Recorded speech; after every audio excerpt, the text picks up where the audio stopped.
আৰম্ভণিতে আমি উষা কীৰ্তনেৰে দিনজোৰা কাৰ্যসূচী পাতনি মেলি আমাৰ বৃক্ষৰোপণ, স্মৃতি তৰ্পণ, ধৰ্মধ্বজা উত্তোলন ইতিমধ্যে আমাৰ হৈ গৈছে আৰু তৃতীয় পৰ্যায়ত আমাৰ বিষয় কাৰ্যসূচী আছে আৰু আমাৰ ইয়াত পদাৰ্পণ কৰিবহি আই মাতৃসকলৰ দিহানাম আছে আৰু আমাৰ মাজত দুদিনীয়াকৈ চিদম্বৰ আউনীআটী সত্ৰৰ সত্ৰাধিকাৰ চিদাম্বৰ দেৱ গোস্বামীদেৱ দুদিনীয়া কাৰ্যসূচীয়ে তেওঁ ইয়াত পদাৰ্পণ কৰিবহি। শৰণৰ কাৰ্যসূচী আছে, শৰণ দিয়াৰ ব্যৱস্থা হ'ব, ভজনো দিয়াৰ ব্যৱস্থা হ'ব। তেনেকৈ আমাৰ এই কৰ্মভাগী সাফল্য হৈ উঠিব বুলি আমি সমূহ ৰাইজৰ শুভাকাংক্ষীক এই সহযোগিতা আগবঢ়াই আমাৰ সাফল্যমণ্ডিত হ'ব বুলি আমি উৎসাহিত হৈছোঁ।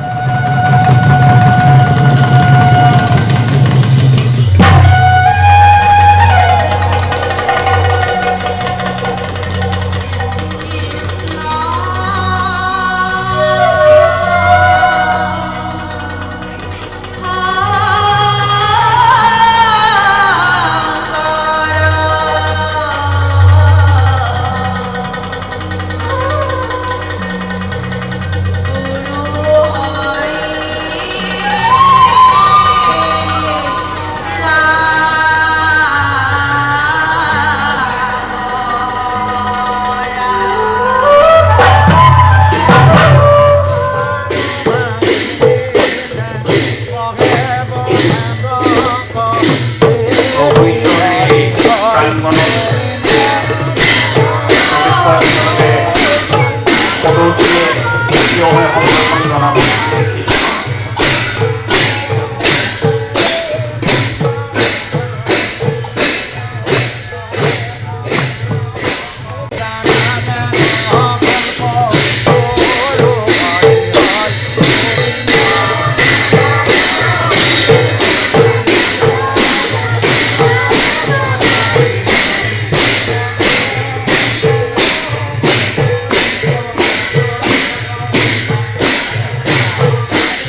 চকু ফুৰোৱাৰ সুযোগ লাভ কৰিছিল